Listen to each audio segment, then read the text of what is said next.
భారతదేశానికి స్వతంత్రం 1947లో వచ్చినప్పటి నుంచి మనకు పాకిస్తాన్తో విరోధిగా ఉన్నారు. ఆ రోజు నుంచి ఈవేళ వరకు ఒక్కరోజు కూడా పాకిస్తాన్ నిద్రపోలేదు. కక్షతో భారతదేశాన్ని అనే విధాలుగా సాధించారు. భారతదేశానికి ఎవరైతే విరోధీలుగా ఉన్నారో వాళ్ళతో స్నేహం చేశారు, ఎవరైతే మిత్రులుగా ఉన్నారో కూడా వాళ్ళతో కూడా విరోధం చేయించారు. ముఖ్యంగా 1962 చైనాతో కలిసారు పాకిస్తాన్. అప్పటి నుంచి ఇద్దరూ కలిసి భారతదేశం మీద యుద్ధాలు చేస్తున్నారు, ఉగ్రవాదులు పంపిస్తున్నారు, డబ్బిస్తున్నారు. చైనా పూర్తి సాయం చేస్తుంది పాకిస్తాన్కి. ఈ పరిస్థితిలో మనం ఉన్నాం. ఇలా దాంట్లో ఇది వాళ్ళు మన మీద ఉగ్రవాదులు పంపించడం కొత్త కాదు. దాదాపు 40 సంవత్సరాల క్రితం పాకిస్తాన్ ఏం నిర్ణయానికి వచ్చిందంటే, సైన్యాలు పంపిస్తే ఓడిపోతున్నాం, ఉగ్రవాదులు పంపిస్తే రోజు గొడవ అవుతుంది, లో కాస్ట్ వార్, తక్కువ ధరతో మనం యుద్ధం చేస్తున్నాం అని ఆ పాలసీ మీద, ఆ థియరీ మీద అది పంపిస్తూ వచ్చింది. మన పహల్గామ్లో జరిగింది కూడా కొత్త కాదు, కానీ సడన్గా వచ్చింది, షాక్ వచ్చింది. అది మన సెక్యూరిటీ పొరపాటు వల్ల కూడా కొంతవరకు జరిగింది అనుకోవచ్చు. అలాంటి పరిస్థితుల్లో ఇప్పుడు యుద్ధం వస్తుందా లేదా, ఈవేళ భారతదేశం కొన్ని యాక్షన్ తీసుకున్నది ఒక 9 ఉగ్రవాదీ క్యాంప్స్ మీద. ఈ పరిస్థితులు ఏంటంటే పాకిస్తాన్ ఏం చేస్తుందో మనం చూడాలి. పాకిస్తాన్ ఎంతవరకు చేస్తుంది, మనం చేసినంత చేస్తుందా, ఇంకా పెంచుతుందా, దాని మీద ఆధారపడి ఉంటుంది.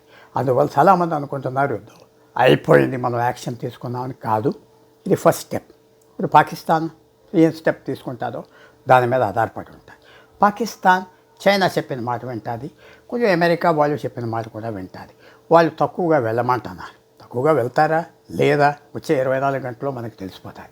దాంతోపాటు మన ప్రభుత్వం పహల్గామ్ తర్వాత ఒక విశేషమైన సమస్య మొదలకు తీసుకొచ్చింది.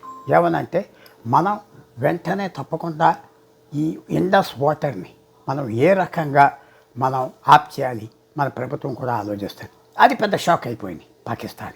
60 సంవత్సరాల నుంచి వాళ్ళతో ఒప్పందం ఉన్నాం, ఎప్పుడు ఇది ఎత్తలేదు. ఒప్పందం లేనప్పటి నుంచి కూడా నీరు ఇచ్చేవాళ్ళం.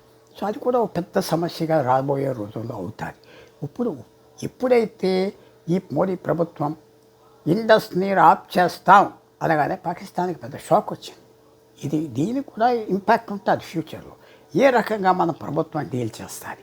ఇండస్ నీళ్ళు ఒక బ్రహ్మాస్త్రం అంటే రోజు వాడేది కాదు, అది చూపెట్టాలి, మనం సరి చేయించుకోవాలి, అంత ఫినిష్తో చేయాలి. సో రాబోయే రోజుల్లో ఒక పెద్ద యుద్ధం జరగకపోతే కొంతవరకు పాకిస్తాన్ దారిలో తీసుకొచ్చే అవకాశం ఉన్నది మన ప్రభుత్వానికి. మన ప్రభుత్వం చేస్తుందా, పరిస్థితులు అలాగ వస్తాయా, సమయం చెప్తుంది.